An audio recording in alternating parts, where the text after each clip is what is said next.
see, Pity craved to be loved. She wanted to be heard, but her every cry was muffled by... I'm sorry, y'all, I'm sorry. But every cry she cried out was muffled by the hurt. I said, every cry that Pity cried out was muffled by the hurt. Pity felt like the enemy. She lived alone in her own world. No one knew the story behind her silence, so to them she was just that troubled girl. You see, emotionally, Pity was drained. Mentally, Pity was on the brink of insane. Physically, Pity was pushed to the limit.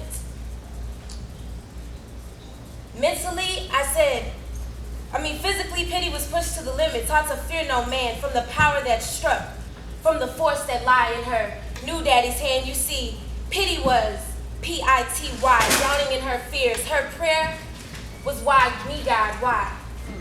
Don't you hear my tears? Don't you see my tears?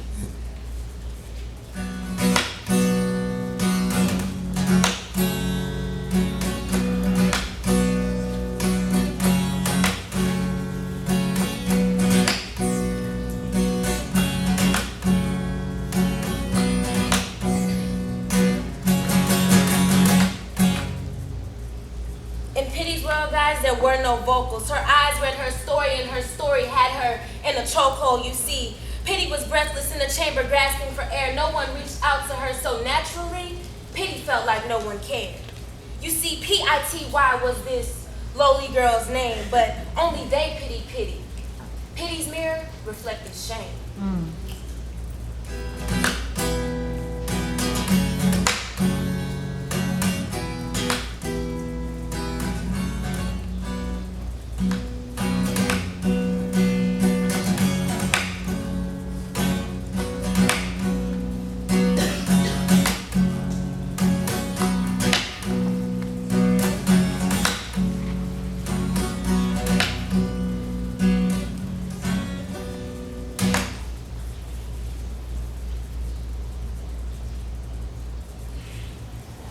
You see, Shame was a girl of no more than 15 or so. Shame, embarrassed of who she was, let no one know. Surrounding her brown eyes were circles black and blue. You see, the white turned to red, but still no one knew. How could you not pity the girl Pity? It was a shame to the girl Shame. She just couldn't understand how a man thrice her size could get away with the torment, get away with the lies. You see, every night Shame would search for an escape, run away for a few days, then she realized that that wasn't the way. So Shame locked herself in her room, and she wrote her tears away. She picked up a guitar, y'all, and guess what? She learned how to play. So Shame, now shameless, now worth more than none, found value in herself. And that's the day that Shame became freedom, and her life song begun.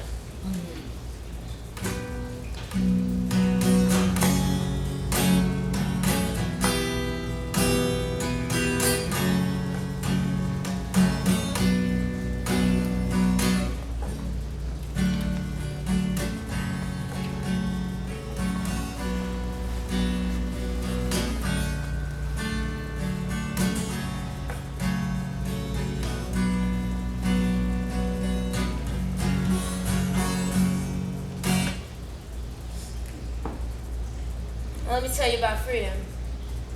Freedom is a woman whose past made her strong. Freedom holds no resentment towards those by whom she was wrong. You see, freedom is wise for her age because she's been through so much. She's been humbled by her circumstances, no longer in a mode of self-destruct. You see, freedom is my heroic. From the dark tunnel, she found the light.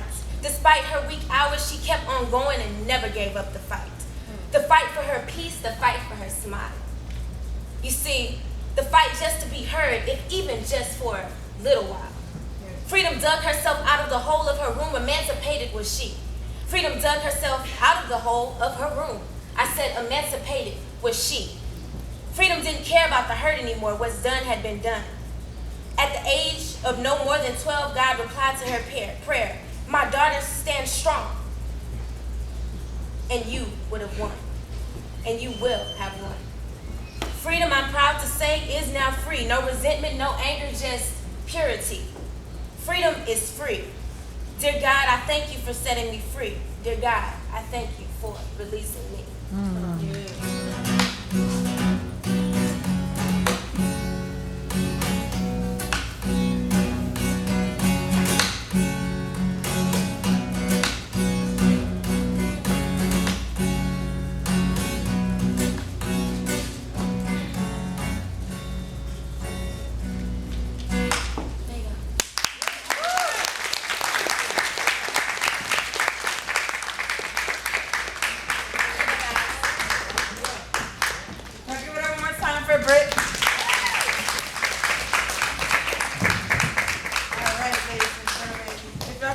show a round of applause for our Congresswoman Sheila Jackson Lee.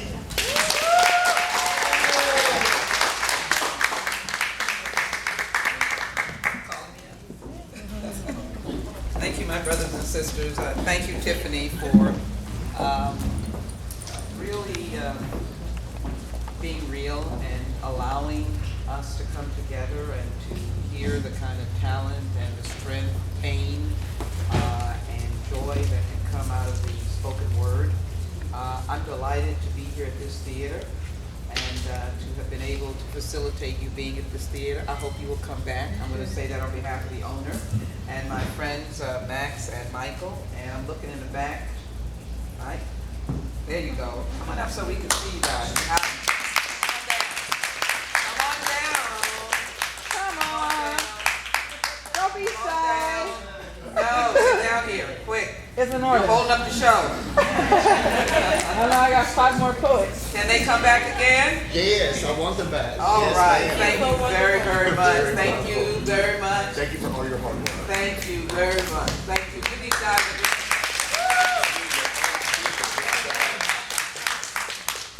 I think it has the right ambience, and we want to open our doors and our hearts to the spoken word to whatever community will come and join us. Is that all right? Yes.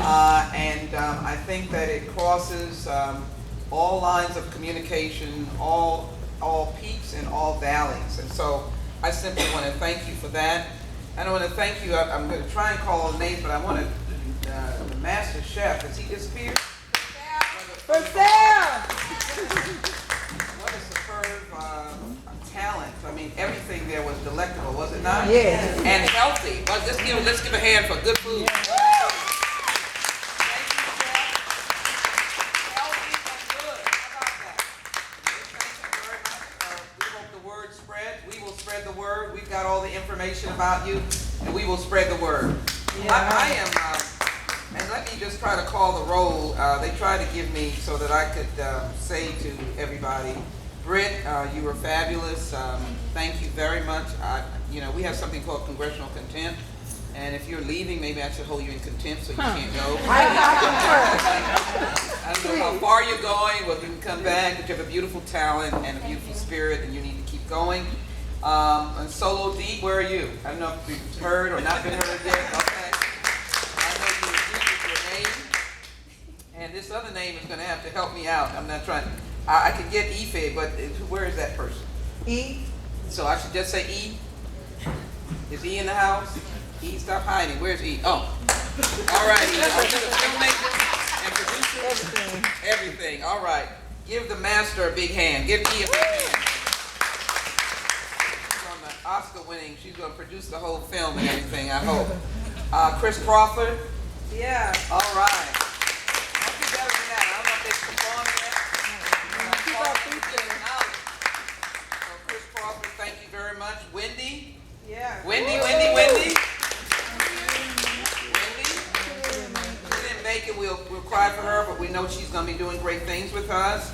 And then our brother Talam, who came all the way from the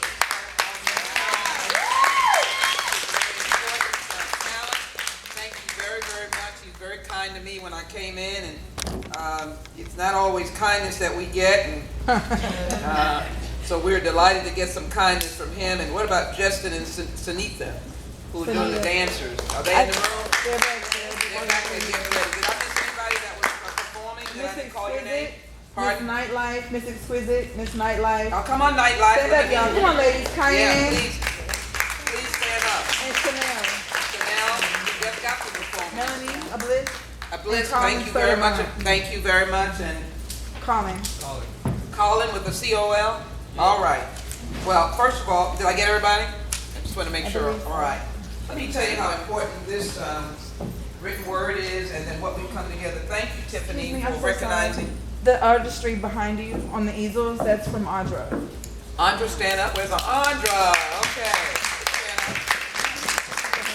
I'm in public life. I'm not letting anybody hide out. Everybody has to stand up, all right? Give everybody a big hand.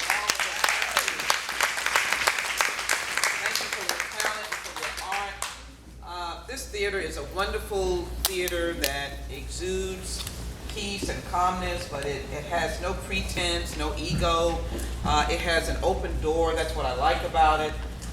One moment you could be in here on the rock. That's how open the owners are. Music, people dancing on their own and doing their own thing. Another minute could be some serious theater, and another minute can be inspirational written word. And so I just want you to know this is the perfect place for you all to be. It's a perfect place to be talking about something that impacts all of us. And 1% of it, less than 1% or 1% or less of domestic violence is reported. I understand that someone here lost their sister at age 3, or you were telling us about that. It means that domestic violence is not between always a man and a woman, and someone loses their life, but it's the family that is involved. It is something that people live in silence. That's the brutality of domestic violence, is that you could see someone at work or walking the highways and byways or walking along 19th Street or Jensen Drive or downtown Houston, or your neighbor at your job or your teacher or fellow student could be the victim of domestic violence. I've been, if I will, an angry member of Congress about domestic violence for a very long time.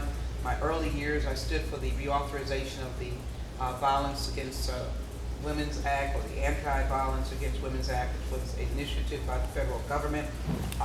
That is to be reauthorized. We're looking to do an international bill on violence against women, but as I indicate, domestic violence impacts everyone.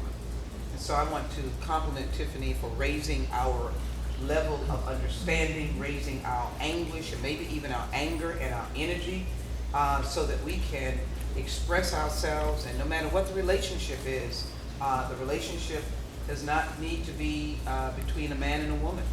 It is a relationship that we're talking about. And if there is violence in your loving relationship, or the relationship that is supposed to be loving, you need to speak up. You need not to be subjected to violence no matter where it is. You need to be empowered by yourself and your own human dignity. You need to know who you are. You need to care about who you are. You need to be ready for the revolution. And if you are so down and out and put down and so oppressed by violence, you cannot be for the revolution. And when I say the revolution, I am talking about being a change maker for what is right, what is good. Revolution is nonviolent. Revolution is being not satisfied with the way we are. And so I would encourage you that every day we walk around here, we can see a need for a revolution of change. We can see a need in our schools that they need you volunteering, because there are children that go to school that only get a good meal when they come to school. There are children who need after-school tutors to make them better. We're all frustrated with the education system. We all need to get involved with the education system. If you have a few hours, you need to go to some local elementary school and get yourself certified and checked out, because whenever you volunteer, you got to make sure you're not there to prey on the children. And that's not P-R-A-Y. And so get yourself certified that you can be a volunteer. Because our children are needing love. That's a revolution. It's a revolution to try and be able to help. And I cannot miss this opportunity, since I'm going to go on the floor of the House and say this. I believe in all of my brothers and sisters. I want somebody to find a discriminatory bone in me for Anglos, which we say in Texas, for Asians, for African Americans, for Latinos, for people's lifestyles, gay or straight, or non, or up, or down, or around.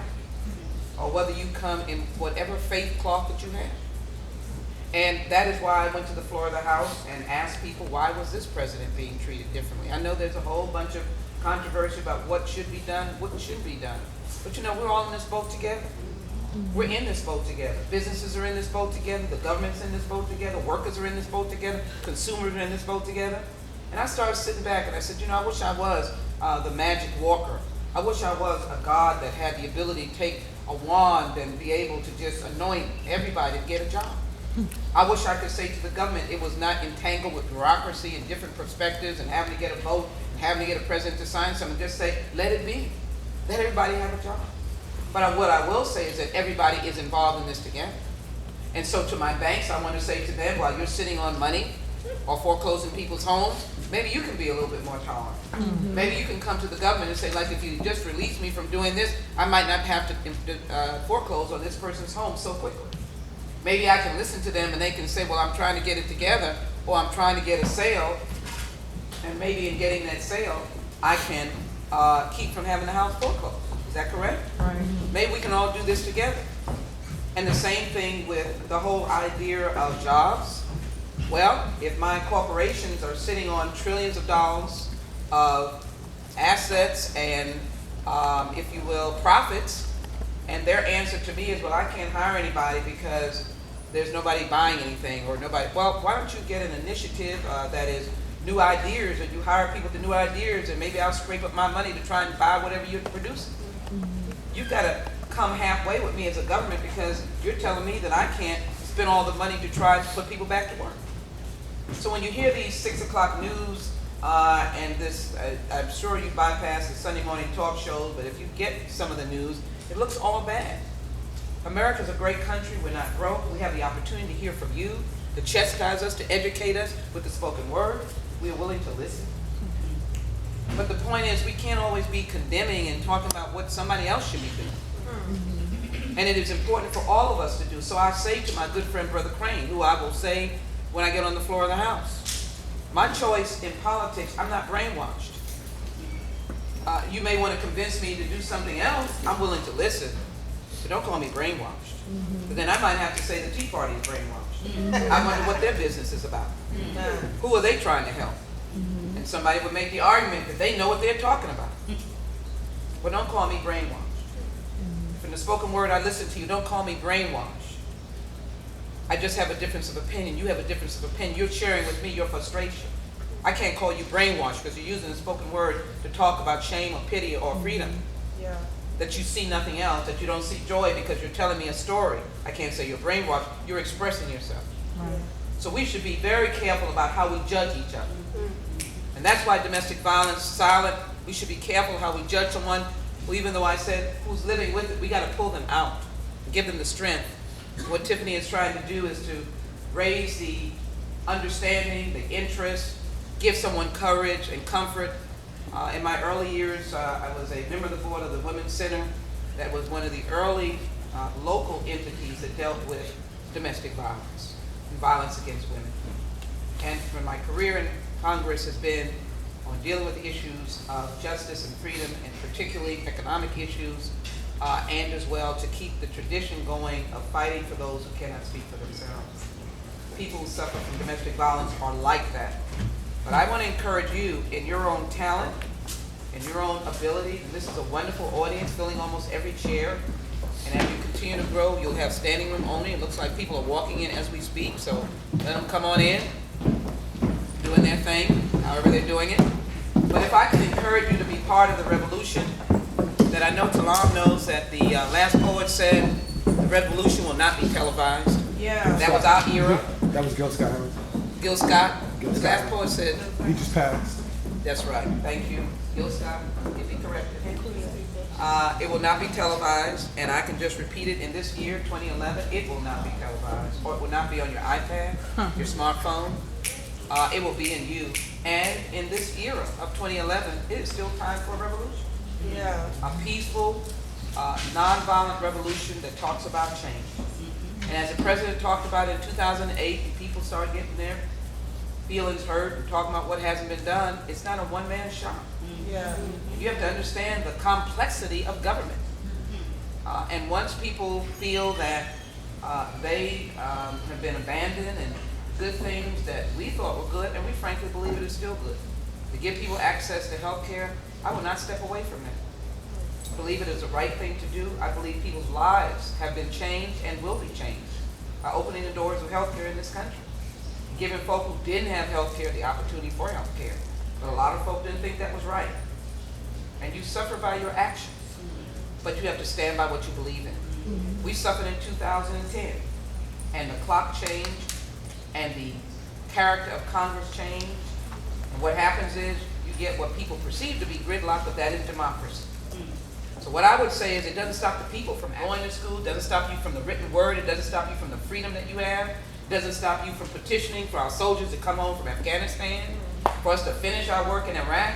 It doesn't stop you from believing in peace. It doesn't stop you from saying how exciting it is to have a monument that is a non-president on the mall, Martin Luther King, whose words of peace still ring in our ears. It doesn't stop you, does it? No. Revolution will not be televised, but in essence, it can be in our hearts and our souls. So I just came this evening, thank you for letting me share just a word, and hoping that you will believe this country is great only because each of you exists, and because you will fight for the country. I'm glad to have been able to support Tiffany in a small way and to be a friend, and hope she will continue to call upon me as we continue to plow new frontiers and new things. There will never be a time when you won't have an opportunity to say, I'm first in doing something. I'm first in making something different. Because a whole lot of folks are sitting down, and they must be looking for that television, or I guess they're on the iPad, smartphone, or they're playing those video games. No disrespect to the folk doing so, but just let me just say, can some of us just get out there and do some stuff? Let me see. Get out and do some stuff. I appreciate everybody, no matter what color food, wherever you're from, you can do some stuff. I know Talam knows that. So Tiffany, coming up, let me get this, and this is my commitment. Because I saw some people bring the toiletries and all. This is just my commitment in thanking her. It just bonds us. This is a congressional recognition to toiletries for families, Quarter of Change, and it just acknowledges on behalf of my constituents in the 18th Congressional District of Texas, I take great pride in recognizing Tiffany scales and toiletries for families, Quarter of Change, and I want to mention people who are as well in MMHRA or suffering from mental challenges or mentally challenged. Those are our brothers and sisters as well. They need loving and they know how to love, so we must love them. So thank you for expanding your work to that. Your continued commitment and dedication to improving people's lives and the surrounding community is indeed worthy of the admiration and commendation of the United States Congress. You are a wonderful, wonderful leader in our community, and I know that you're watching the revolution in another forum other than on television. All right? God bless all of you.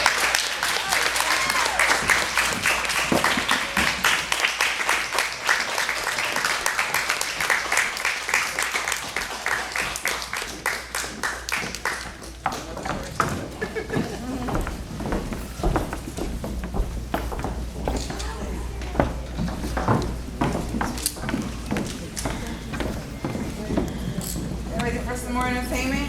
Yeah. One more time for the comments from each of the judges.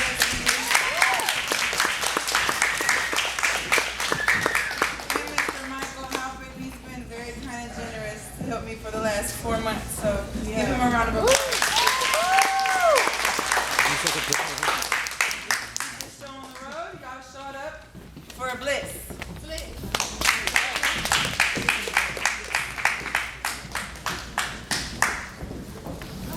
Is everyone doing okay? Yes. All the poets and the artists have been so wonderful up here. I've been inspired. The first piece that I'm going to do, it's a signature piece, but it's about AIDS.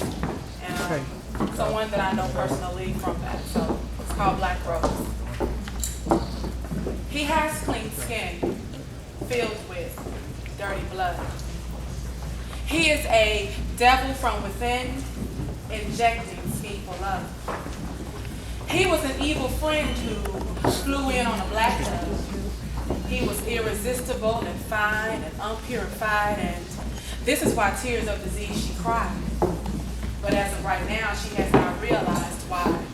She feels his fingers in her bloodstream. She sees his face up in her bowels. She smells his stench up under her nose. He's evil. Black Rose. His soul is corrupt. Contamination her soul disrupts. But there is nothing left but death for him to go. Black hole, Black Rose. He has uncurable wounds filled with kissing lies. Roots Black Rose morning bloom, filthiness unidentified. Evil incense in her room causing foggy gloom, and this is why tears of disease she cried. But as of right now, she has not realized why. She feels his fingers in her bloodstream. She sees his face up in her bowels. She smells his stench up under her nose. See, he's evil, Black Rose. His soul is corrupt. Contamination her soul disrupt. But there is nothing left but death for him to go. Black hole, Black Rose. He was a hunter that she met last summer. She didn't see his evil incense. She was blinded by his hunger. Getting to know his soul was dumb, but tasting him was dumber. Corruption to her soul, slaughter. Darker days he brought her. Irregular boom, boom, boom, boom, boom, boom, boom, boom, heartbeating drama. And she's reminded when she looks up at the face of her daughter. And from his lion, she's crying tears of dying. That's why her soul is cold as winter. But see, it doesn't matter now because he's 6 feet under, but she still wonders why. Black Rose.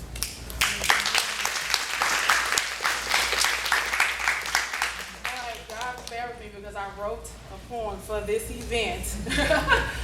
And it's in my brain, but you know how that is.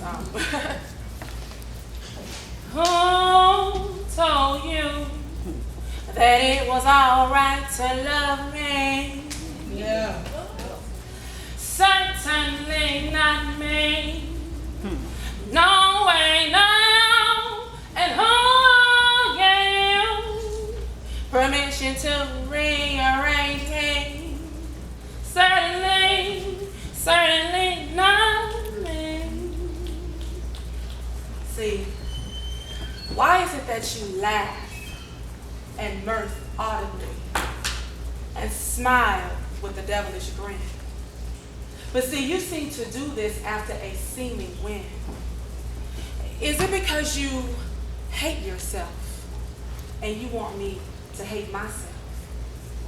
Or is it because you abhor yourself as a man, beating me and hurting me, messing up my plan? Is it because you despise your existence, funking up my aura, leaving your stench on my angelic fragrance? See, is this the reason why you laugh and mirth audibly? And you seem to do this with a devilish grin after a seeming win. Why is it that you take me and rape me, then smirk with a horrible expression? But you seem to do this after you think that you have taught me a lesson. Is it because you bear a grudge against your erection? Or is it that you loathe at your balls? Or is it that you just, at a point in life, feel like when it's time to put it down, you just can't put it down? Is this the reason why you smirk at me with a hollow expression? But you seem to do this after you think that you taught me a lesson. See, why is it that you hit me and beat me and slap me and piss on me and scratch me and bruise me and pistol whip me and cigarette burn me and blacken my eye? Why? But then you backdoor with, oh, I'm sorry, I love you. And then I ask you why. And then you backdoor with, I'm sorry, I didn't mean to do that. It will never happen again. Never happen again. Why? See, I'm staying with you to find the answer, but you are slowly killing me like cancer. And I'm like, hey, wait. And you beat me all day, tearing off my spiritual layers and killing me like AIDS. And I continue to ask you, why? But it has come to me and I have realized that the answer is it. I don't have a problem. You do. And I'm no longer going to put up with your abuse. I am no longer going to let you hurt me and hit me and beat me. But the only way that this can stop is if somebody says, let's just leave. You leave, I leave. Leave me, let me be. Stay away from me. I am trying to get back to my natural beauty, but I can't do that if you continue to hurt me and belittle me. So guess what I'm going to do? I want to pray again. I want to love again. I want to love myself again and be free. But the only way that I can do that if you just let me be. Thank you.